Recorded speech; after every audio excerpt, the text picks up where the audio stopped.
제가 오늘 소개해드릴 책인 두 날개로 날아오르는 다음 세대를 한 단어로 요약하면 양육, 한 성경 구절로 표현하자면 유인물 앞장에 적혀있는 에베소서 4장 13절이라 생각합니다. 영적 성장을 돕는 양육을 통해 아이들의 가치관이 변하고 건강한 신앙의 인격을 가진 믿음의 용사로 성장할 수 있습니다.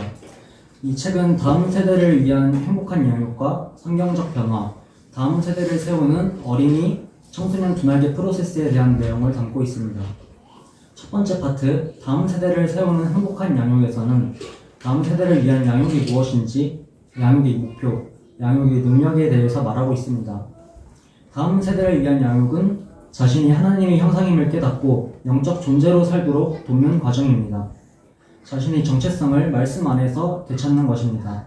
따라서 양육을 통해 하나님의 말씀이 습관화, 체질화가 되고 가슴에 새겨지도록 해야 합니다.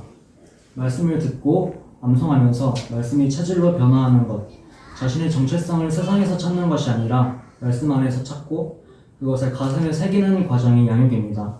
함께 유인 앞에 나와있는 에베소서 4장 13절 말씀 읽으시겠습니다.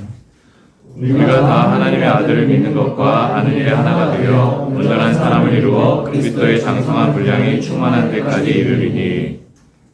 하나님은 우리에게 믿음을 주시고 믿음이 성숙할 때까지 오래 참으실 뿐 아니라 거룩함이 완성되도록 우리의 삶과 죽음 그 이후에도 영생하기까지 한결같이 인도하십니다. 신앙생활은 반드시 말씀을 배우고 익히고 순종하며 성령의 인도를 받아야 합니다. 십자가의 공로에 의지하여 나에게 유익이 있든 없든 이해가 되든 되지 않든 말씀과 성령께 순종할 때 영적 성장을 이룹니다. 다음 세대를 양육하는 것은 단순히 성경 지식을 전달하는 것이 아닙니다. 말씀과 성령의 인도를 받는 능력의 사람, 새 영과 새 마음으로 새로운 세대를 이루어 성경 중심의 개혁신앙을 이어가도록 양육하는 것입니다. 그렇다면 양육의 목표는 무엇일까요? 양육의 목표는 다음 세대가 오로지 하나님의 말씀만 붙들고 이 세상을 향해 당당히 맞서 싸우도록 도전하게 하는 것입니다. 세상과 원수 마귀를 이길 힘은 오직 하나님의 말씀에 있습니다. 파트 1에서는 또한 엘리사 이야기를 다루고 있습니다. 불의 선지자 엘리야에 이어 하나님 나라를 확장하고 하나님의 뜻을 이루기 위해 준비하신 다음 세대가 엘리사였습니다. 엘리야는 이제 하늘에 오를 준비를 하였고 무엇을 해주기를 바라느냐는 질문에 다음 세대인 엘리사는 성령이 하시는 역사가 스승보다 갑절이나 일어나기를 강구했습니다. 예전에는 이 말씀을 보고 예의가 없는 기도 제목이다라는 생각을 하기도 했었는데 전혀 틀린 생각이었습니다. 하나님 나라를 확장하는 사역에 가장 필요한 것은 갑절의 영감이라는 사실을 엘리사는 알고 있었던 것입니다.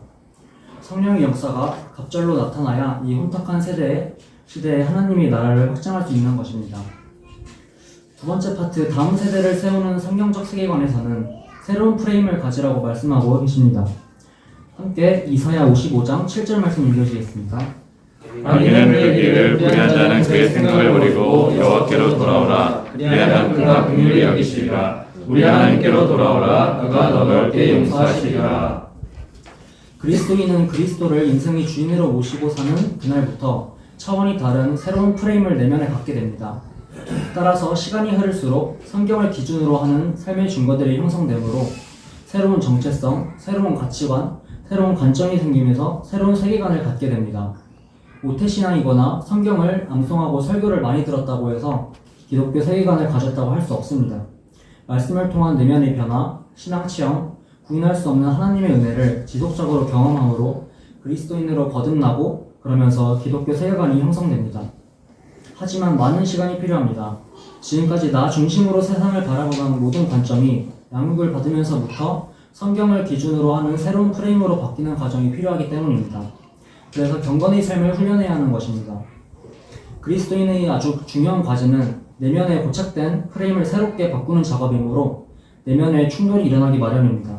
지금까지 나름대로 옳다고 주장해왔던 정의와 모든 관점이 바꿔지기 때문에 우리는 기적과 같은 체험을 하게 됩니다. 세상을 바라보고 해석하는 모든 관점이 나 중심에서 너 중심으로, 인간 중심에서 하나님 중심으로, 세상 중심에서 하나님 나라 중심으로 바뀌는 것이 그리스도인의 프레임의 변화입니다. 세 번째 파트는 다음 세대를 세우는 어린이 청소년 두 날개 프로세스입니다. 이 장에서는 어린이 청소년 둔하게 프로세스에 대한 설명과 셀교사의 중요성에 대해 말하고 있습니다. 셀교사는 학업을 가르치는 교사가 아니라 주님이 제자가 되도록 신앙생활을 돕는 영적 부모입니다. 셀교사는 아비의 심정으로 좋은 영적 부모의 관계를 맺어야 합니다. 함께 고린도전서 4장 15절 읽으시겠습니다. 그리스도 안에서 일만 스승이 있되 아버지는 많지 아니하니 그리스도의 안에서 내가 복음으로써 너희를 낳았습니다. 영적 부모는 그리스도의 생명 안에서 지속적으로 복음을 들려주고 신앙을 점검하며 또 복음을 깨닫도록 해산의 수고를 다하여 영적 부모의 역할을 합니다. 그런 과정에서 영적 부모를 닮은 그리스도인의 새 생명이 만들어지는데 이것이 복음으로 새 생명이 탄생하는 과정입니다. 19세기 말 유명한 부흥사 드와이트 무디는 미국 역사상 가장 위대한 복음 전도자로 기억됩니다. 그는 어릴 적부터 교회에 다녔지만 인격적으로 예수님을 만난 체험이 없었고 그러다가 교회에 나가지 않게 되었습니다. 17살이 되던 해 외삼촌의 성화에 못 이겨 매주 주일학교에 나가게 되었는데 거기서 무디의 생애에 지대한 영향을 미친 주일학교 선생님 에드워드 킴볼을 만나게 됩니다. 킴볼은 계속해서 무디를 설득했고 어느 날 진지하게 무디에게 이렇게 말했습니다.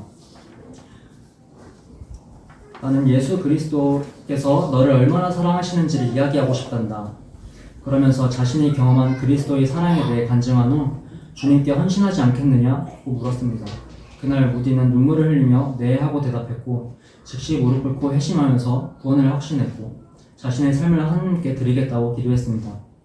그날 이후 무디는 복음에 빠져살았고 복음의 전 인생을 거는 위대한 지도자가 된 것입니다.